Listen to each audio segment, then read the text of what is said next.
the day I take off. So working from home a little bit today and getting to sit out here and listen to my son work on a PowerPoint presentation for his Bible class. Oh, there you go. On the 40-day journey through the wilderness. Yeah. And so but they complained. And then God responds. They did a lot. They did a lot of that. That's for sure. Well, I have to share this. I literally just before, in fact, I was going to sign on. I was going to get on early, and I had a phone call. Got a call from our mortgage company, and they said we're fully funded on our house. My wife gets the keys today, and so we are. There you go. We now have a Fresno address. If you can. All right. Welcome home. Hey, that's exciting. Congratulations, Lloyd. Well, hey, I'll riff off of that one. We've got our truck and trailer arriving tomorrow. So tomorrow is the next level move-in day. All of our goods arrive from Exeter. So we're looking forward to that. It's going to be super rainy, but nonetheless, our stuff will be here. Yeah, it's one thing to have a place. It's another thing to have your stuff in your place. Yep. And yeah, that's a whole nother topic. It's a whole nother topic. Yeah. Exactly. Hey, continue the trends, friends. What are you guys celebrating? Just a busy week, like Brandon was saying, and getting through it and getting things finished and wrapped up, ready to go for Mother's Day and everything. That's more than anything else. It's been a busy week, and that's always great to get things completed. But the crazy part is once you get them completed, more things pop up. Absolutely, yeah. Good one. Anybody else? I want to just piggyback off of what Pastor Malcolm was saying in the sense of, just doing things, getting Mother's Day planned.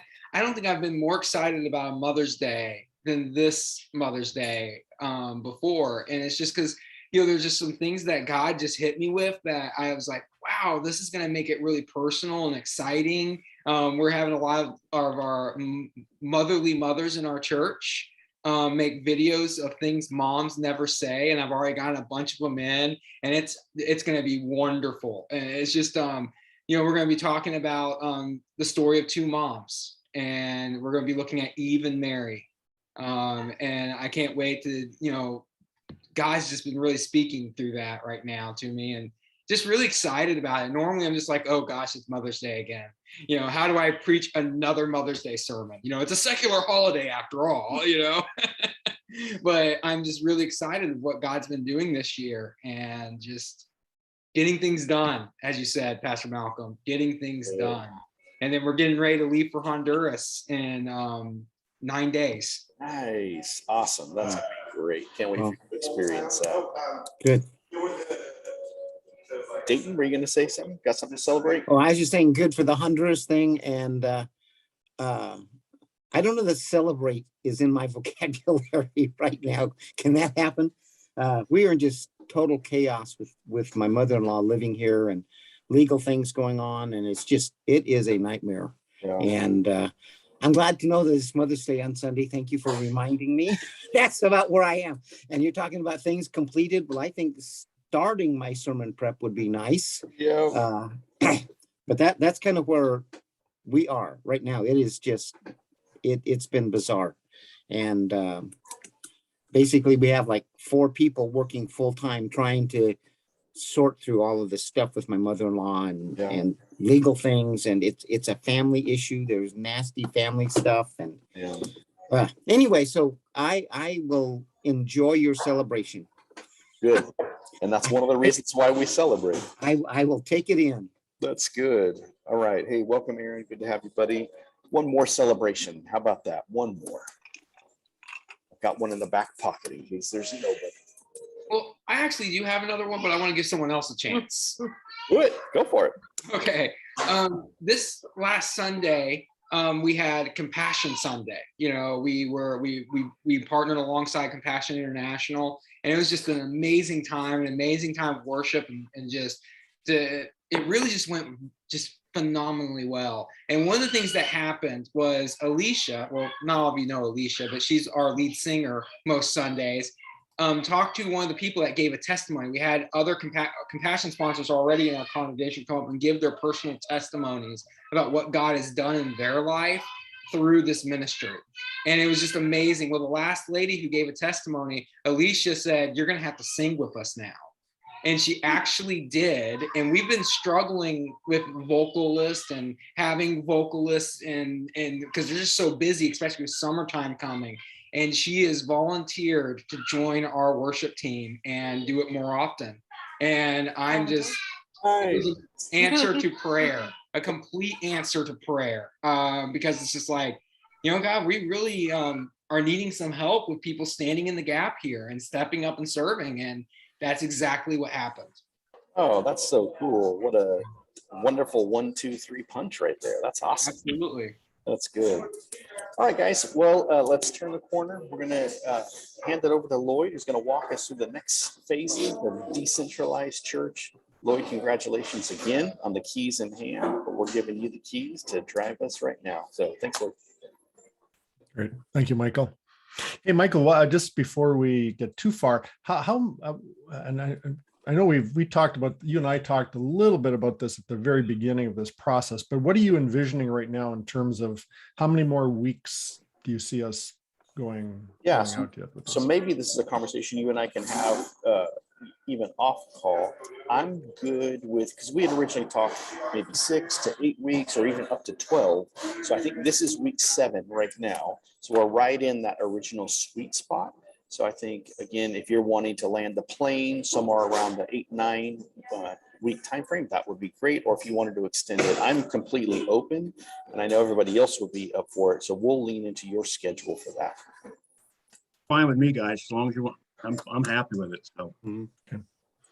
Yeah, no, that's fine. I just wanted to kind of see where we're at. I was just kind of reviewing this week, kind of the roadmap, and I've got probably at least 4 or 5 more sessions. We could shrink that down if necessary. I don't want to bore everyone. And I guess the way we would find out, if nobody shows up, then we know that we're done. But I know summer is coming as well, so we have to be cognizant of that. But we'll kind of play it by ear. But I do have some things I want to get to, because I want to. So as we're kind of transitioning into what we're going to talk about today, we have been looking at the whole thing of group social dynamics and the different spaces. And I think we probably took an extra week there that I wasn't planning on. We just didn't get through some of the stuff that we had started one day. But some of this may sound abstract and may not be that practical, although it can be. And we'll maybe dig into the practical implications of that more today. But what I really want us move toward is, with some of these foundational thoughts in mind, to really begin to look at what are some new ways of framing things and practical ways that we can approach some of this stuff. And I have some really interesting ideas and some things I want to share. Some of this, in fact, much of it going forward, you haven't seen before. For example, next week, I want to introduce you to the Gooder funnel, which I don't think any of you have ever seen, but it is a diagram that has really helped put this together for me and my thinking. And we'll do some things like that. I also want to talk about next week some things like bounded sets and centered sets. Some of you might be familiar with that language, and what the implications of that are for decentralization. So we're going to, there's some exciting things. I also want to spend some time talking about technology and decentralization, because technology can enable us to do some things that otherwise might be more difficult. But anyways, those are all topics going ahead. I want to thank Malcolm for taking time to send out some really good reflections and thoughts last week. And I apologize, Malcolm, for not responding myself to that, but I just, the fact that you were processing that, and I was reading that over again just yesterday, some of the stuff, and I apologize again for not responding. And Michael, maybe just if you could help, when you're sending out those emails, put my new email address in there. In my workflow, I'm getting it at my old email address, and for whatever reason, I'll take the responsibility for it. It's harder for me to respond just because of my workflow. But if it goes to my new email address, then I'll be able to, if somebody does do a reply all or something, then I can get back a little sooner. But thank you, Malcolm, for asking really good questions. And I think, in a nutshell, what you were really asking, I mean, well, first of all, you were recognizing, hey, there's a lot of potential here. And then it's like, how do we do this? How do we really implement this within our congregations? And that is the rub in all this, is that, on paper or on the screen, however you want to depict that, this makes sense. It probably looks good. It's the implementation of it and changing church culture in the process that is really the challenge, because I think what we're confronted with is that we not only have centralized church structures, we have centralized church culture, and culture is harder to, I mean, they're related, but it's the culture that has to change. And the trouble is when you start making the organizational changes, the expectations that people have of what church is suddenly are threatened. And so people think, hey, you're taking away the things that are important to me. Why is, especially if you go radical overnight and flip a switch, people are going, what's going on? The whole, my whole life is on Sunday morning. Why are you messing with this? And so I think we have to find ways to, and we'll talk about that as well. How do we begin to implement this without destroying the congregation? But good thoughts. So last time, in fact, I'm going to share my screen here.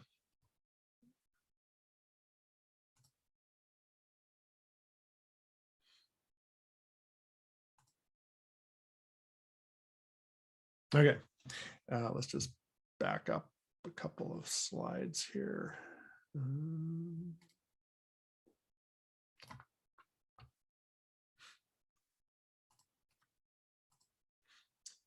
Okay, so we here we go. No, there we go. That's what we had. Okay.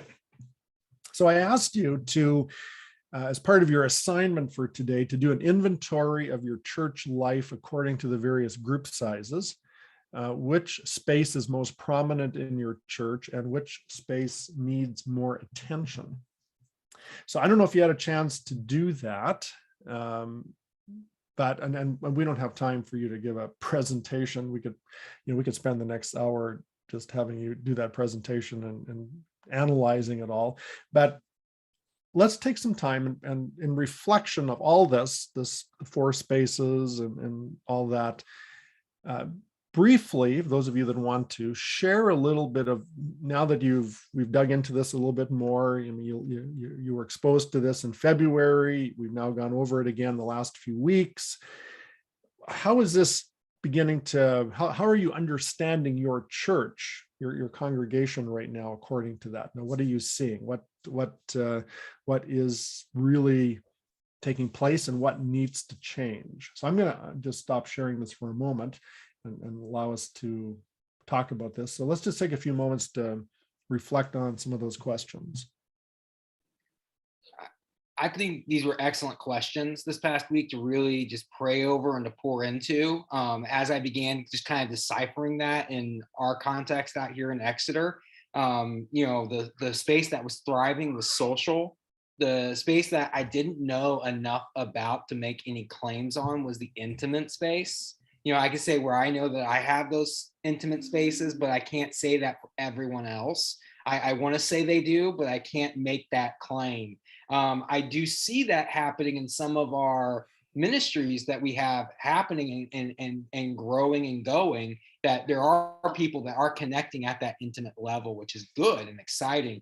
The thing that I was challenged with, and with the practical application of all of this, is what do you do when you're bridging 2 spaces with a particular thing? In particular, our Sunday gathering bridges and teeters between the social and public.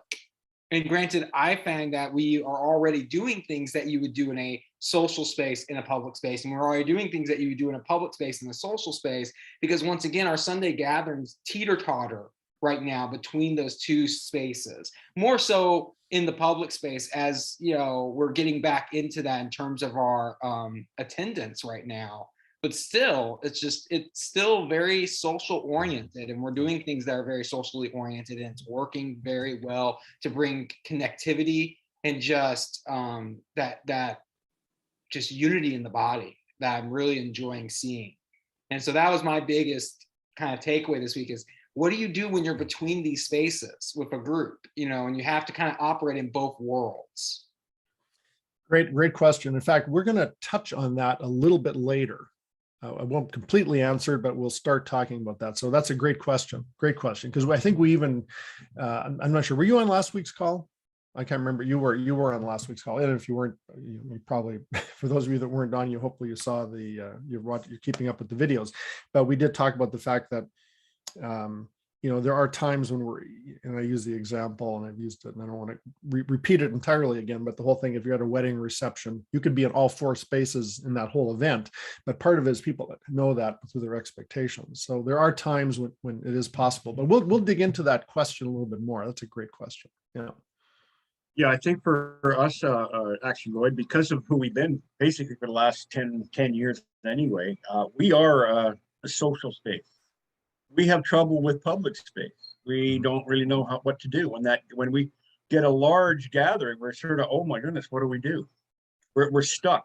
And I've seen that happen. I've seen it where we get 100 people here, and our little social gatherings that we actually get, they look around like, it's a question of almost like, what are all these people doing here? It's like, why are they here? And it's like, what do we do? Now, I will say this, being a social space, and also when it comes like what Brandon was saying, just the intimate level, it's actually helped, especially in the last 5 years, we've become much more of an intimate group in that sense. And actually we can break off separately and just one-on-one, one-on-two, and it's not a difficult thing for us to do anymore. And another thing that's really helped that out is and believe it or not, it's our thing that we do on Tuesday night with Zoom. Sometimes it'll just be 2 or 3 of us on there, and it's very personal. Very personal, and it's really helped out a lot in that sense. So I think sometimes, being who we were as a smaller church, a smaller gathering, it's actually helped us in that personal sense, more so than ever. We have our biggest thing, like Brandon says, is a transition from here, or like we'll have like a wedding or something like that. All of a sudden, there's like 150, 200 people here, and the folks from our church that come, they're like absolutely lost. They don't know how to handle that, and so they go off into their own. Our church group will go off into their own little corner of the sanctuary, and don't really, they stay away from it. I don't know who they are. I don't know who they are, and that's I see that as a problem. I said, and that's a hindrance to growth, and so that's really, and that's where I think we're sort of stuck right there right now. We don't. It's almost like, well, we want more people, but do we? We want more people to come and join us and worship with us, or do we? And so it's like, man, it doesn't seem like you really do if you're in that space. And that's a difficult thing that I think they're going through. We become so accustomed to our size that they're almost comfortable with it. Yeah, no, good reflection. In fact, let me just share a story. I not to interrupt the reporting that you need to do, but I think you bring up something really interesting. This past Sunday, I was visiting one of our congregations that is going through crisis right now. It was an unexpected trip I had to make because of some things that are going on, and it had to change my schedule up this past Sunday to go visit one of our churches. And this is a church that, at least for the last,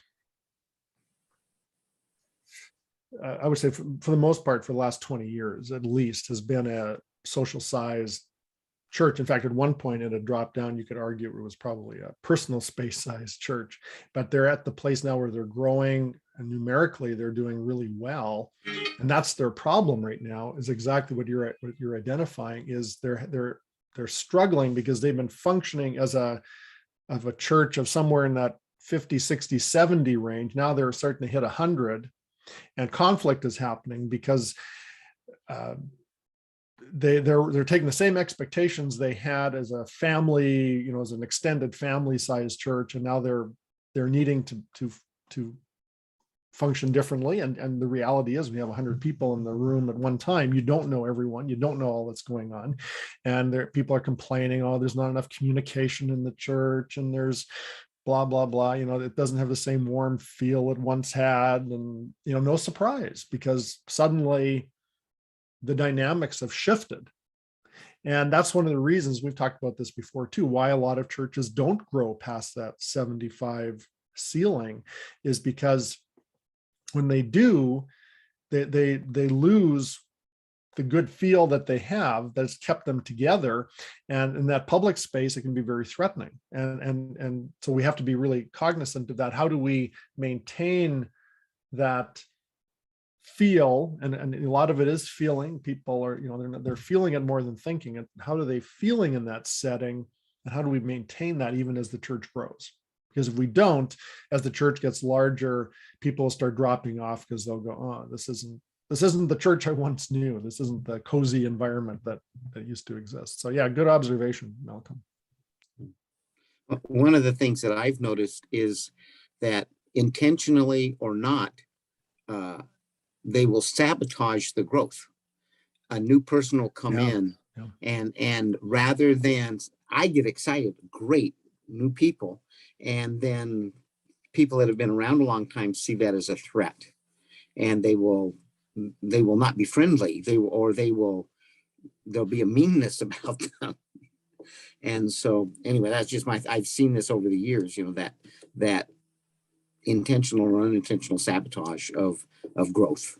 Yeah. In fact, what's interesting, Dayton, when you mentioned that, is one of the things that I hate to hear is when people say, "Oh, we have such a friendly church, we have such a, we're like a big family," and that just, it makes me scared, because I think the intent of what they're saying is good, but the scary part of that is, yeah, we love each other, but when people have to break into our circle, then it doesn't work that way. Now, they're not saying that in that statement. They're saying, oh, we love each other so much, but that koinonia-itis that they have really can make it difficult for people to break into. Yeah.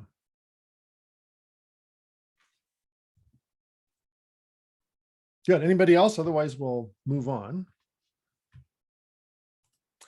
Let us move on then.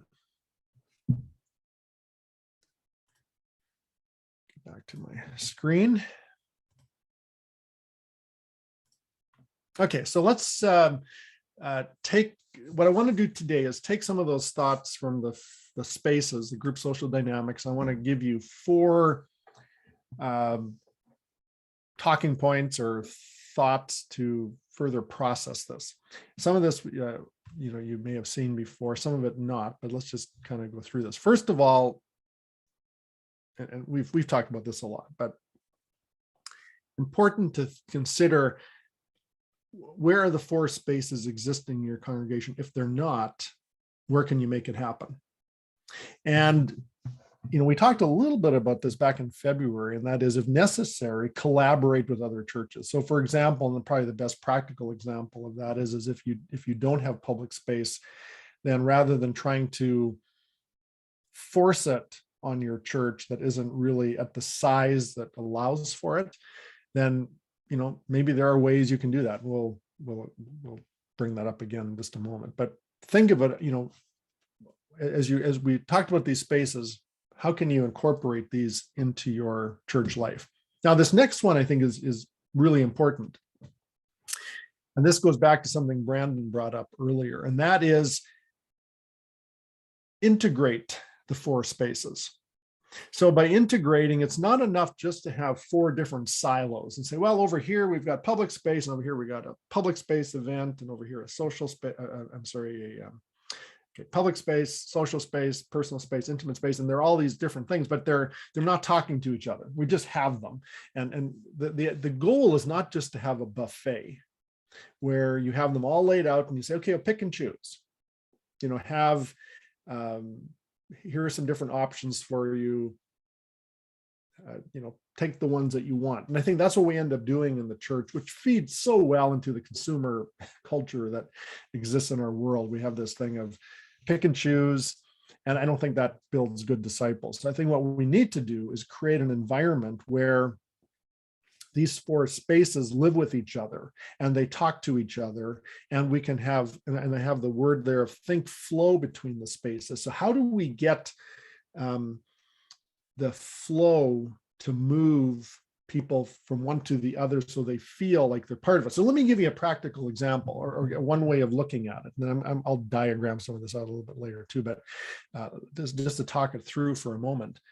And that is, and actually let me take the screen. I'm going to unshare for a bit. It's good to look at our faces a little bit more. We can come back to the screens later.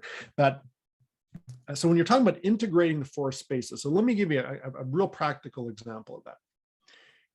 So say you're trying to incorporate public space, social space, and personal space. Let's leave out the intimate space for right now, because I think, as was already indicated, that's a harder one to measure and calibrate. But I think it's still important, but programmatically it's a little more challenging. But let's just take the top 3. Instead of, again, thinking them as 3 separate things that you're trying to incorporate, what if you looked at them? And next week, by the way, when we do the Gooder funnel, this will hopefully come together for you as well, that you see them as being tied into each other. So let's say you do have a small group that's in the personal space size. So you've got a group of 6 to 12 people. But let's say you're trying to build a social sized group. What you want to make sure is that in that social sized group, that personal sized group is in that social sized group, that they're all intact in that particular group. We don't want them to be split. I mean, I know in some of your churches where you are just one social sized group, this is not your problem. But in a church, but you got to think this through long term, because as your church grows, you've got to be prepared for this. Make sure that your people in your personal size groups are in together in the same social size group, and that the social size groups then also have some identity within any public spaces that you have, so that people always carry with them the identities of the various groups that they're in.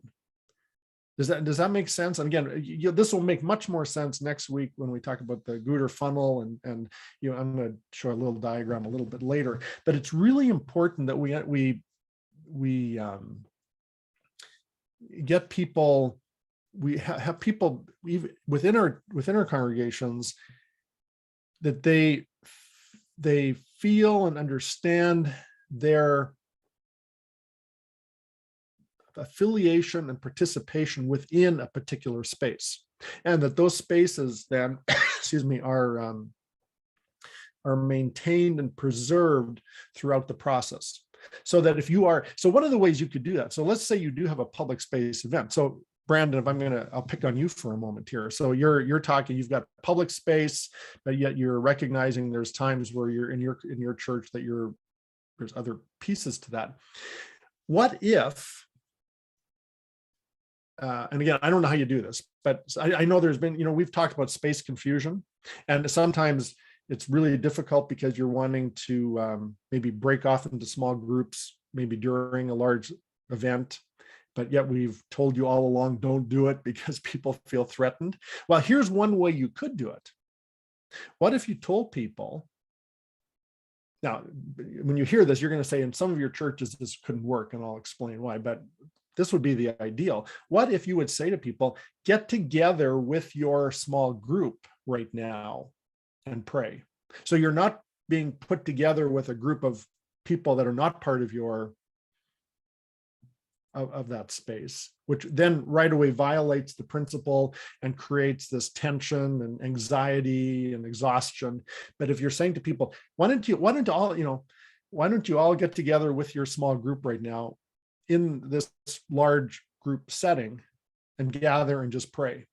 Now you could do that because people are comfortable with their group. They don't want to, if they come into a public space, they don't want to be mingling with somebody that they're not normally related to. Now, in an ideal world, you could do that. Here's one of the reasons we couldn't do that, or often can't do it, is because a lot of people in our public spaces are not in small groups.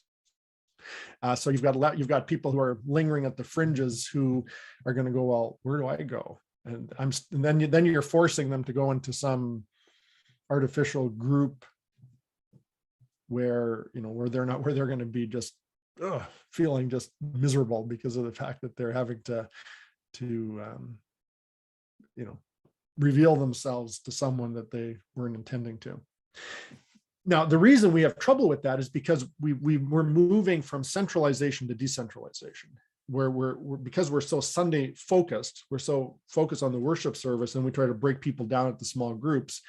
And that's the reason that fails.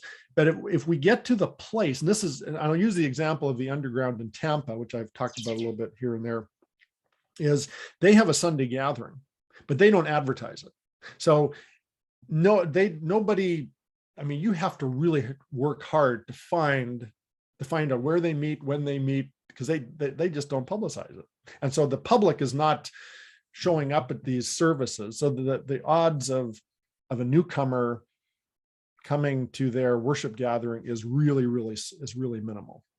Their goal is to get people into their micro churches, their social size groups, and then the worship service is advertised to those people. So the front door of the church is not the worship service, it's their social size groups. So when they come together at a worship service, everybody's already connected with another group. So it would be really easy for them to say, hey, why don't you get together with anyone else from your micro church and just gather for a few minutes and pray. You would do that because you know those people, and it wouldn't be a problem. The odds of there being a straggler from the outside would be very minimal.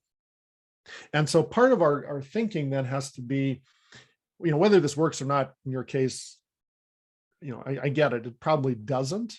But if you're thinking that way long term, my point is, how are you integrating the four spaces with each other? Don't just put people into these things randomly and then hope that it all works out. Always be thinking of ways of incorporating people according to whatever group they're in. So an example might be, say you have even on a different level, say you have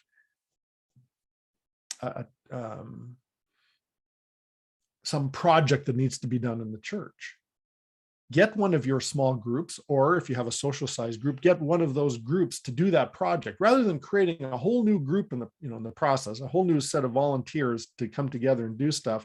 Why not just assign, or not just necessarily assign, but approach one of the groups and say, hey, could you take this on? You're already formed, you're already in place. Why don't you go and would you be willing to take on this project, whatever it might be? But what we tend to do in the church is we create a whole proliferation of different groups, and we got people that are not necessarily previously connected, and then you have people that are connected in multiple groups, and even emotionally that can be very exhausting. So does any of that make sense? I'm not sure if we're going to come back to this a little bit more, but I really want you to think about how do you integrate people in these four spaces? If we want to decentralize, we've got to think of ways that these all flow in and out better. Were you going to say something, Brandon? I was just going to say, yeah, it makes perfect sense. And I can see where that has been the strategy, especially with the groups. Like, oh, we need something done, or we want to do something, so let's create a whole new group for that. Instead of leaning into the groups we already have built, right, those relationships we already have formed. Because, when you have people coming together that are already in sync with one another, their productivity levels are through the roof because they know each other's abilities, talents, and skills, and they're already working well together. Yeah. And yeah. I totally get that. And wow, your comment about we're moving from a centralized model to a decentralized model. And you talked about culture change in the very beginning of this call, and that's a difficult thing. And it's not something that happens overnight. I read once it takes 5 to 7 years to change culture. And there's all with the language games and things like that you have to do to get to those points. But it's just, I know for me, I'm one of those people where I like the quick fix, and I got to slow myself down, understanding there is no quick fix. There is no quick answer, but we take one step, and then another, and then another. Or as my friend taught me, you move the piano 1 inch at a time. True. It's funny you brought that up, Brandon, because I'm reading a book right now. It's not even a theological book. It's written by a man named Edward Rutherford, and he writes historical novels. Usually, the one I'm reading right now is called The Forest. It's about the forest, which is in England, but it's the history. He does it, writes it like Missioner does, historical from the very beginning of time to now. And exactly the thing that you're talking about happens is that what they used to do when they used to cull and hunt the deer is they put them in these pens, and everybody had a certain amount of areas that they could operate. So the point being is that because it's a feudal system, some of these guys, because they were Saxons and they were taken over by the Normans, the Saxons what they would do each year, they would move their own fenced land about 3 inches out and then cover it all up so nobody could see it. So after about 10 years, this land would be grown by about 10, 15 feet. Nobody would know it, but each year it would only been moved by 3 inches. And basically what I'm saying is there's the cultural change coming through, like the same sort of idea, if that's how I can say that. It takes little steps. It really does. I learned the hard way here at this church that when you just through what Jim went through, he tried to change everything like that day. And my goodness, it was just like, there's no way. The people stood up and walked out. They're not going to do it. You just can't come in and change things just like that. They won't. Most people, I'm okay with it, but a lot of people, they will just no. They're not going to have it. It's going to take little steps, like Brandon was saying, and you were saying too, same thing. Yeah, and I think part of that then, Malcolm, is and going along with what we've been saying in this, is that start with the structures you already have. So, with these 4 spaces, we talk about integrating them. Start with the ones you already have, and as I said, if you're going to do a project, take a group that you have, use it. Don't create new things. An example, just one other example of taking an existing group. I know in some churches where they require that their worship team function as a small group. That if you're on this worship team, you're not just showing up on Sunday doing your thing and that's it. That they're saying they're right there is naturally a group that is functioning on a regular basis. Let's create a small group out of them and do that. And so, that's just a practical thing you can do to begin to get people into a space that's identifiable, but then it becomes a small group, not just that does their thing on Sunday morning, but then they take on other characteristics of what you would expect in a small group. So yeah, there's a lot we can do with what we already have, and rather than trying to force new things, and that's where a lot of the tension comes. Okay, well, there's a lot more we can say about that, and we will, especially like I think next time when we talk about the Gooder funnel, this will hopefully you'll see another way to depict this. But I wanted to kind of introduce the idea of integrating the 4 spaces. Okay, let's keep humming along here with some of these slides. Third one is, and you've heard me say this before, but kind of honing in on this now, as a result of all this, that we focus on mid-sized groups, the social space. This is the area, I think, in most of our churches where we struggle, even though, as we've identified, many of our small churches are social space size churches. But the tension is that they are that size, but the expectation of the people is that they are public spaces, and they're living in this dual identity, and we're really I think we create a necessary tension because of that. But I think for all of us, we could focus on mid-sized groups a lot more. And I would argue, organize your church around them. I think biblically, this is certainly how the oikoi of the first century church. This is this was the primary social structure, and I believe, and we'll talk about this again in a future session, of the fact that if we want to see the church grow and multiply in our world and really have a kingdom impact, it's going to happen because we've got these social sized groups that are mobilized and out there doing God's work wherever it is. We're not needing to create big congregations, because the way we do it now, if you ever think of church planting, and again, I don't want to get off onto a tangent here, but how do we start new churches? I know when I was a church planter at one point, the way we did it typically was you put all your effort into creating this big public space Sunday morning experience. And so all your eggs go into that one basket. And the goal is you try to get, like it used to be, you try to get 200 people on your launch service so that half of them will stay and you'll have a congregation of 100 people the next Sunday.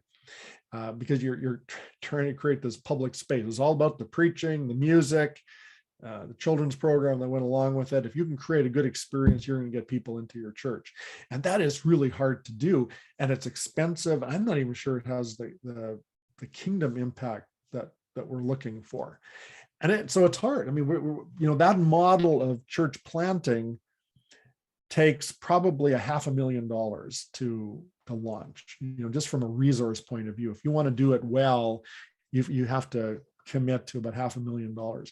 Well, if we want to reach this world for Christ, we don't have like bucketfuls of $500,000 kicking around where we can be planting all these new attractional churches all over the place. It's just not even realistic. And we've limited our vision for what God can do and is wanting to do because of that. But what if we could focus on mid-sized groups and make that the organizing principle around the church? I think that could and is revolutionizing the church wherever it is being done. So we'll talk more about that again, but man, that's I think a big lesson in this. That's the neglected area in this, is the mid-sized social space group. Lloyd, can I throw something in with that? Yeah. So I'm going back to the mid 80s, and a writer named Lyle Schaller. He's gone anyway. And I was pastoring a country church. We would grow up to about 60 and then immediately drop back down to 35, would grow up to 60. And listening to or reading his works, he gave a very practical suggestion, which in your terminology would be to create a second social group. And in order to do that, I couldn't be the leader. It needed to be now I'm going to decentralize. Yeah. And so I took a man that was accepted by everybody. He was an elder in the church. And I basically made him the de facto leader of this other small group. Well, wasn't a small group, this other social group. And immediately those people stayed. Instead of going to 60 and dropping back to 35, we grew up to 60, 80, and we were about 120 when I left. But I did that by recognizing the need to have secondary social groups, of which I was not the leader as the pastor. And it was amazing. I stood back, and it was a lot easier trying to grow than when I was trying to be the one who was doing it. And it was basically by establishing a new social group with a different leader that was accepted by all of the groups. Anyway, that came through Lyle Schaller stuff way back. Right. No, absolutely. Good thought. And it's easier to do that than if you want to say, well, let's start a new church service, because then you want somebody that's credentialed. You want to have somebody that's got, I don't know, the right education. They know how to preach and blah, blah, blah, blah, blah. And that suddenly your available candidates who can do that is really minimal, where you can create these mid-sized groups much easier. And you can work with them, in a much more effective manner. So good thoughts. We'll come back to this. Lastly, think hub. So for those of you that are small churches, and we'll come back to the hub idea as well, but I'm just trying to get these thoughts out there for right now. What if small churches could band together, especially because they might be lacking, like Malcolm, you're talking about your church doesn't have, and people might be resistant perhaps to the public space. Well, don't try to force public space onto your church, but what if you kept what you had, but provided an opportunity for your people to be part of a public space experience that would be meaningful, but would not threaten them under their normal circumstances. So small churches, I think, could look at banding together to create public spaces that could be meaningful. And if you're a larger church, the issue might be, what if you started thinking yourself as a hub for smaller groups, such as, and I'm thinking particularly social size groups. And so the whole hub thing becomes important. So let's just look at a diagram. You've seen this before. I shared this in February, but the way we typically do church is the worship service is the organizing principle of your church, and then we break off into small groups, basically the personal size groups. What I'm proposing, and so this I think is a different mindset, is that the red circles are where the focus is. It's these social size groups. They become the core of your church. And that the worship, you still have worship. That's where people, these groups come together. But it's these social size groups that are the main organizing principle. And within those groups, you have smaller groups. So the small groups come out of the social size groups. Now, you might look at that and say, well, how is that different than what we're doing now? Well, I think one of the ways you can tell whether this is really happening in your church is if you asked someone, and if you just went up to them point blank and said, what is this church? Tell me. There's different ways you could frame the question, but something to the effect of, what is the most important gathering of the church? What is describe to me your church? If people are talking about Sunday morning, about the worship, about what we do on Sunday, where we gather, the building, blah blah blah. They're still thinking centralized model. They're still thinking the worship service is the thing. But if people are saying, my church is a group of people that I'm part of, and we get together with other groups like this, for worship and get together in other settings. See, that's a different take. What are people identifying with most in your church? Are they identifying with the social size group, or are they identifying with the hub? And I think one of the ways that we have to do this, and so part of the way we do this in decentralization, is to help people build identity in those social size spaces. And so it might even mean things like giving those social size spaces names and having them. I know in Tampa at the Underground, they are really insistent that if you're a micro church, that you give yourself a name, that people know that it's not just, well, I'm just part of a group, I'm part of such and such a group. And they've got really creative names. I know one of them, I can't even, there's several of them. I could get you a list of some of the creative names that they have, and they're amazing, but they're names that it gives the people identity that they belong to something, to another group. And I think the key is, what are your people belonging to? Are they belonging to the worship service, or are they belonging to this other group, which is primary in their thinking and in their behavior? And that's hard to do. And I know it's a cultural change. It could take years to effect, but that's, I think, where we need to be moving toward. If it's all about the Sunday morning worship, we're going to hit ceilings. We're going to hit growth barriers. We're going to prevent ourselves from really having the impact that we want. But imagine if we could be creating these a hub that serves a whole range of these mid-sized groups that could much more easily multiply. And again, we'll get into this more down the road, but let's just stop here at this image.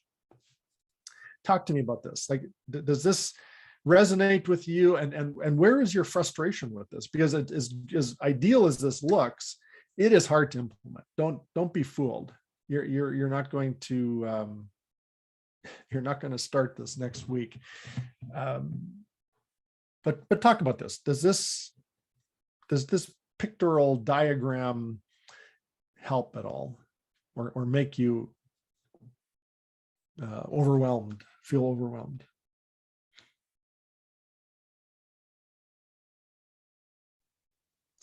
A few things that I have seen with this kind of, I agree, I really like this whole approach. What I've seen in the past is, as soon as you have these missional communities, then there's this power struggle.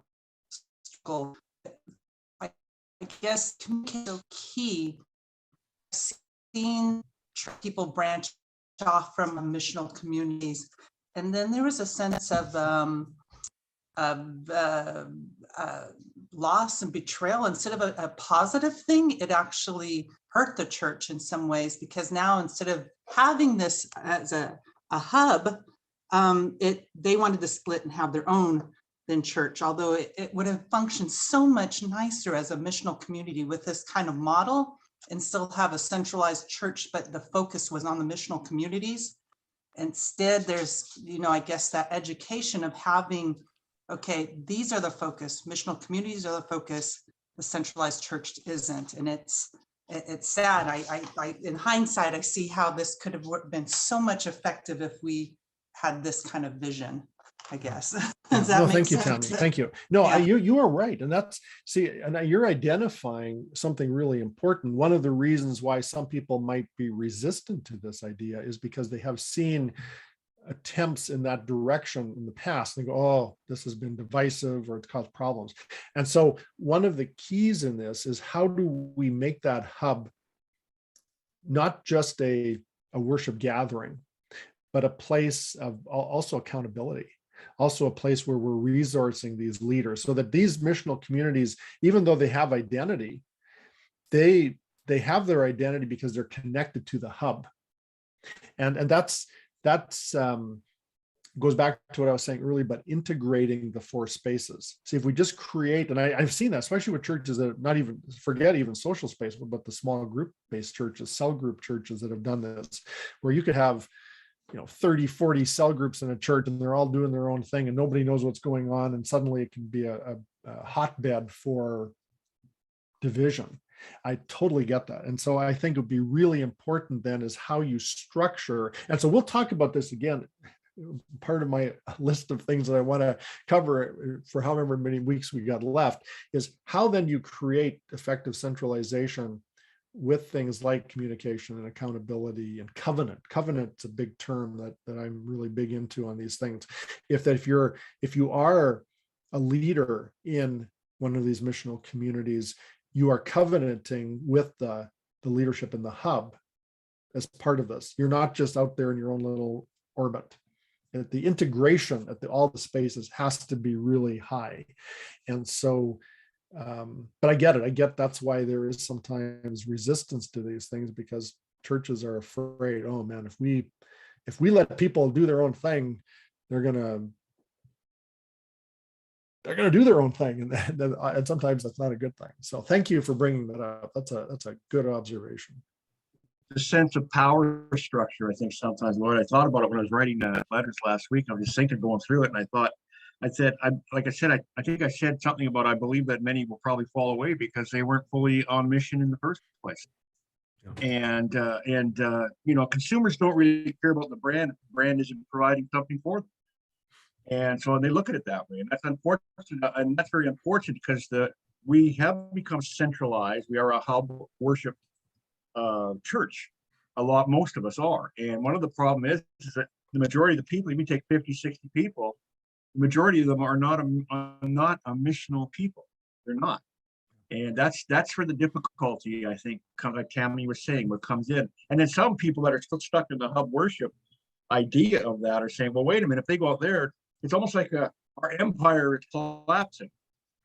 Almost. It's like, and we get this problem of, like I said, it's a power struggle. And I think that's a difficulty I see in churches too. So it's one of those things where you have to get by. Like I said, you just can't come in and start changing things automatically and expect people to jump on board. Well, for the sake of time, we really need to move on here. But I'm planting this image in your mind here. So we'll come back to this. And next week, when we get into the Gooder funnel, hopefully this will make sense from a different angle and begin to help you frame this as to how this could work. And yeah, we're going to process a lot of these issues, the whole thing of how do you make a hub? How do you have an effective missional community?